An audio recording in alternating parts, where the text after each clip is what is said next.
Thank you, Mr. Chairman. Mr. Treasurer, over here. Good to see you. Good to see you again. It's going to be like that all day, back and forth. First question, and we had a discussion about this when you came to visit on the impasse spending and process, and obviously the goal is to not have that happen again. But unfortunately, at some point it may, hopefully 50 years from now when we're all not sitting here. But within the impasse, there are really two issues at hand. Number one, how government functions during an impasse and how we specify health and safety versus anything else. I'll use DCD as an example.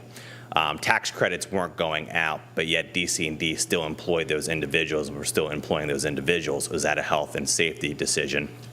The other aspect was corrections.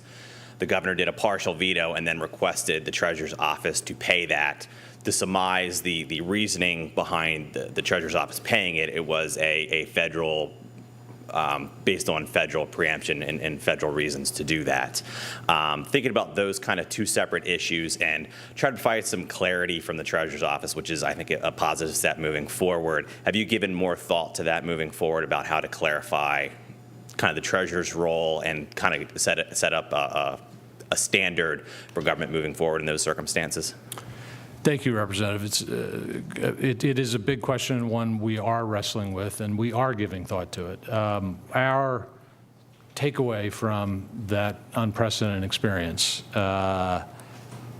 beyond the obvious one, which is let us all hope it doesn't happen again, is that a couple of things are key going forward. One is that we should be prepared for it to happen so that it doesn't happen.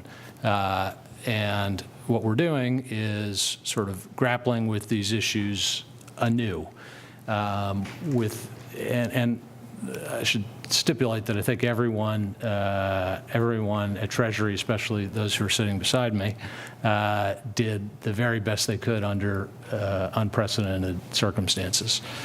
But what I said that we would do, and that what we're doing, and that what we will do over coming weeks in consultation with you and other legislative leaders, and with the administration for that matter, is to develop kind of a set of policies of what, if there is a budget impasse, what appropriate Ledger 5 expenses are, and what appropriate and which expenses are not appropriate.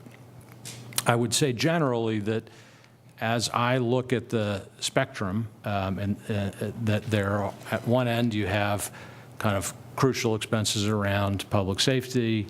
At another end, you might have non-personnel costs, for example, state parks. Those two things look very different to me in the context of a budget impasse. But what I don't want to do is, I want to pledge to you and to everyone here that we will be seeking your input. We'll be coming back to all of you with a kind of what we think the rules of the road are, that we'll do that in a transparent and independent way. I doubt that it will make everyone happy, but that's probably a test that we're doing it right. And there won't be any surprises on this, and that we won't be coming to you with decisions that we're making on July 2nd. Again, let's assume for the next 49 years there's a budget on July 2nd. But that we're going to come to you well in advance with what we think the rules of the road during an impasse are. And I don't see what Treasury did in that particular set of circumstances as creating kind of Supreme Court precedent. I think there's some legal guideposts that won't change.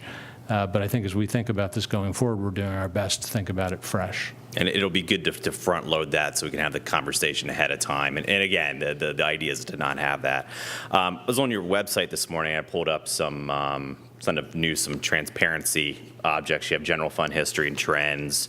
General fund history and trends annual review. On this specific one, can you clarify what expenditures are in there? Because it's about $63 million general fund.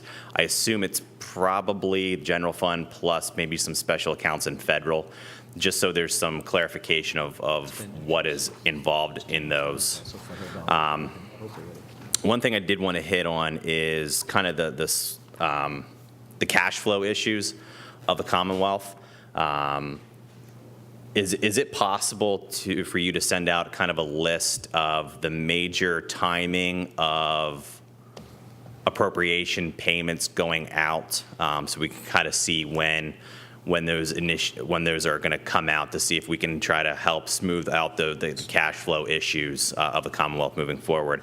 I did make a suggestion to PCERS, because we send money to school districts, and then school districts send money into PCERS moving forward. Would it help cash flow if we just actually sent money directly to PCERS instead of giving it to school districts and back and forth? So I think that requires a statute change. So if you could kind of review some of those, get some fresh eyes, review some of those cash flow issues with the Commonwealth to see if we can smooth things out, because we do have revenue coming in the back end and so forth. It would be helpful. Thank you. We can certainly provide historical patterns, which look very similar year to year under almost any administration. And I'm not trying not to violate the don't use my phone rule here, but what I want to underscore is that what you saw on our website about kind of being more transparent as a result of the visibility Treasury has is a first step. We view that, and by the way, we think we're the only state who are posting general fund balance in real time at this moment, but we view that as a first step as to what we intend to do. Yeah, I appreciate Very it. good. Representative, sorry. Thank you.